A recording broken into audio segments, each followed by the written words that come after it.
Samsung just released a new folding phone with a bold claim that it has revolutionary flexible glass, like it says here on their website. We'll be putting that to the test today.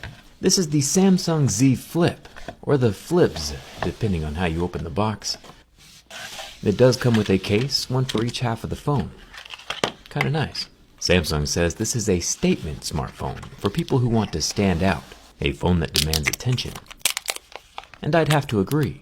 The ability to fold your phone in half is genuinely crazy. And by crazy, I mean crazy awesome. We can now have a full-size phone in a compact design that takes up half the space. The future is amazing. It's time for a durability test. Let's go. Let's get started.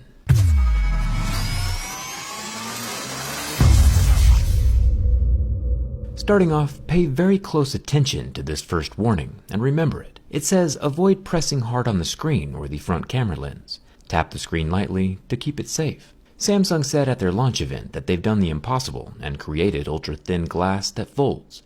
This glass can be folded over 200,000 times. Samsung said when you fold it, you're not just bending glass, you're bending the laws of physics. But that warning included on the phone isn't as confidence-inducing as Samsung's launch event attempted to be. It does feel nice though. This type of fold is definitely my favorite so far. I like having a phone that folds instead of having a tablet that folds. There are two things I noticed right off the bat with the Z Flip. One is the crease here still along the center, not a big deal.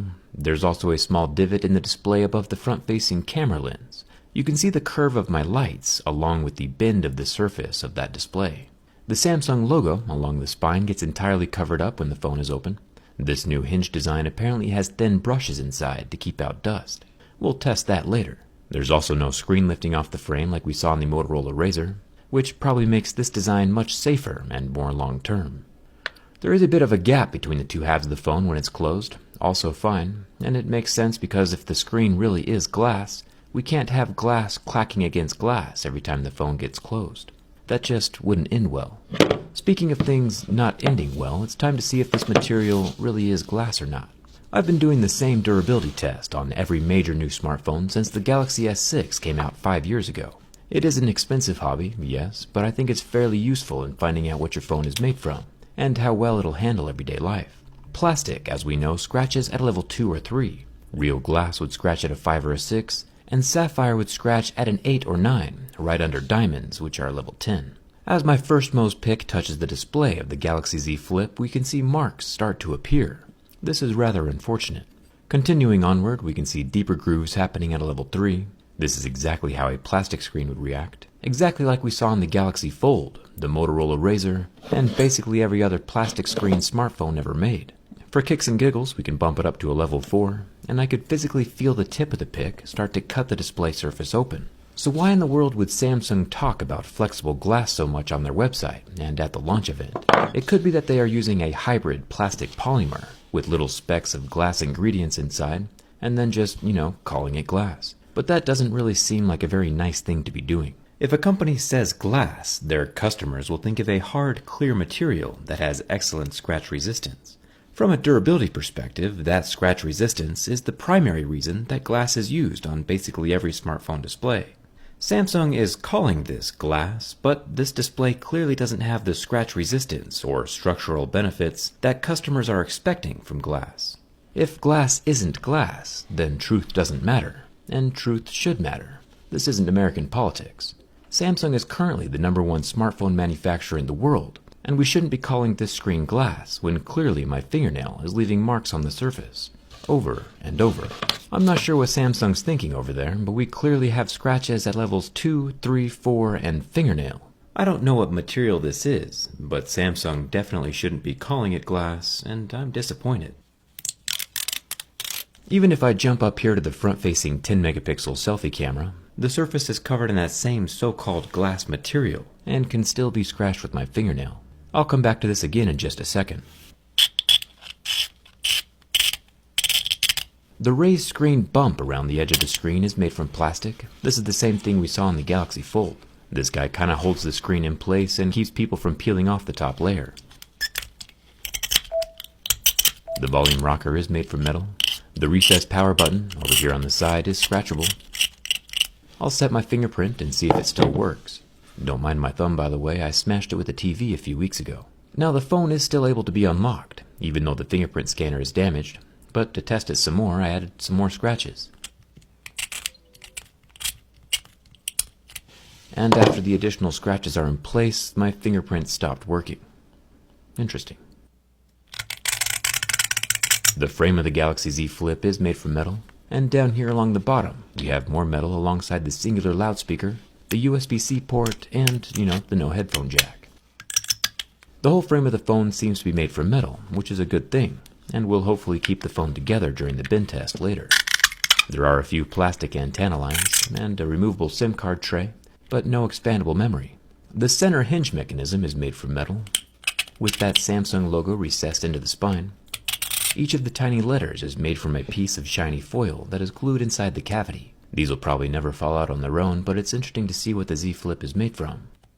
The rear panels are made from glass, both the top and the bottom sections. This mirror purple is kind of growing on me. It gradually switches between purple and blue, depending on how the light is shining on it. There are two cameras on the back, a 12-megapixel ultra-wide-angle camera, and a 12-megapixel normal camera, both covered in real scratch-resistant glass. I think the fingerprints are getting a bit out of hand, though. Thanks to our channel sponsor D-Brand for hooking me up with the limited edition robot camo. Each of these fingerprint-fighting skins are totally unique. No two phones will be the same, and the individual drawings are super intricate, and are currently available for every phone that D-Brand covers, not just the Galaxy Z Flip. I got one added to the back of the grip case for my Note 10 Plus, since the grip case has the cutout for skins and can be swapped out whenever. Kind of fun. I'll leave a link down in the description if you want to pick up some robot camo or a case for your own phone. One cool thing about the Folds is it has the world's tiniest viewfinder for selfie taking. I can double click the power button and it lets me see myself and take a cute little pic. Thumbs up for that. We'll perform the world's smallest scratch test on it, and moving up through Mohs scale of hardness, we can see that pics 1 through 5 don't leave any marks, like we would expect. We only see scratches starting at a level 6, with deeper grooves at a level 7, which is the scratch resistance we expect from anything with the word glass in the name. Anything that scratches earlier should not be called glass. Even if the Z Flip display does hypothetically have glass ingredients in it, we shouldn't be calling it glass unless it has the properties of glass. I can't go make a pile of mud, sprinkle in some chocolate chips, and then call my mud a cookie. Just because it has some of the ingredients of a cookie, that shouldn't be allowed. The thin display lasted about 15 seconds under the heat from my lighter. When I pulled the flame away, there were burn marks still left on the screen, and it did not recover. One really interesting thing, though, if you watch again, is that you can physically see the screen change shape as the heat from my lighter heats it up. Plastic, of course, is affected by the temperature of my lighter. Glass, however, would not be physically affected in the same way. As the surface cools down, the shape of the screen returns to normal. Let's start with the slam shut test. You know, if you get a little aggressive with hanging up on someone after a phone call, and you smash the phone closed. We gotta see if the phone survives. It does have the physical raised bumpers all along the outer edge of the screen. Those bumpers are absorbing most of the slamming force, and the screen is still in one piece. Of course, the phone is meant to fold inwards. Samsung said it would survive 200,000 times, which is 182 times a day if you plan on keeping your phone for 3 years. Bending back the opposite direction, though, is a different story. With the first flex, we get a small separation of the frame near the antenna line, and the top half bumper started coming loose. But the screen of the Z Flip is still entirely intact and in one piece. It still shuts and opens, with no grinding of the hinge. We'll try it again. You can see the back panels of the phone meet in the center, providing more support to keep the phone from bending backwards. And the phone hinge does a really good job of keeping the phone shape for the most part. Only on our third bend did we finally hear a snap from the frame near that power button. And even then, the so-called glass screen of the Z Flip is still intact. Folding screens are pretty resilient. Even though the phone doesn't really shut quite right anymore, it's physically withstanding quite a bit more abuse than I initially thought it could. Only now, after all its previous bends and cracks, does the back panel shatter. It's only a cosmetic wound since the display is still working just fine, and this is good to know. All the important things are still functional. You might be asking, hey Jerry, what if there is a super thin nano layer of glass on top of the display? If that were true, we would start to see fractures and cracks from that nano layer, but instead we only see the tip of my most pics cutting into the plastic, like we would see with any piece of plastic that gets cut. This screen is in no way scratch resistant whatsoever, and if poked hard enough, the pixels will still get damaged. It does survive my bin test, however. Everything is still functional. This is certainly the most durable folding phone we've seen yet. Samsung did say that they designed this new hinge with little tiny fibers inside, or little brushes, to keep out dust and dirt from the folding bits. It'll be awesome to see what this looks like from the inside during the teardown, so make sure you're subscribed for that. After pouring my rocks on the screen and making sure they cover the entire phone, just like it would if you dropped it when you accidentally go outside, initially I could hear a few little complaints of the dust inside the hinge. But after blowing all the dust off, those complaints mostly went away. This new hinge design might actually be the start to something really good. But the real danger of calling something glass means that people will think they have the protection of glass when that clearly is not the case.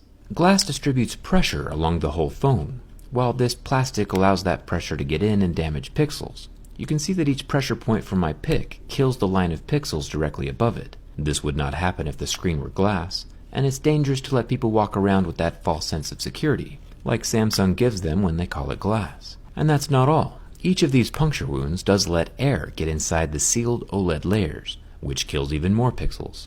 A puncture or cut in the plastic screen is a cancer that'll eventually spread across the whole display. Yeah, I sound a bit apocalyptic, but it's important to know what your phone is capable of and what might damage it. So remember, the Samsung Z Flip does not have a true glass screen, and it's still very fragile. That being said, it's also still pretty awesome. Samsung should just correct their verbiage. Let me know what you think of Samsung's verbiage down in the comments. If you enjoyed this durability test, come check out my last video where we modded a normal wheelchair to go on a safari in Africa. It turned out pretty cool. Come hang out with me on Instagram and Twitter, and thanks a ton for watching. I'll see you around.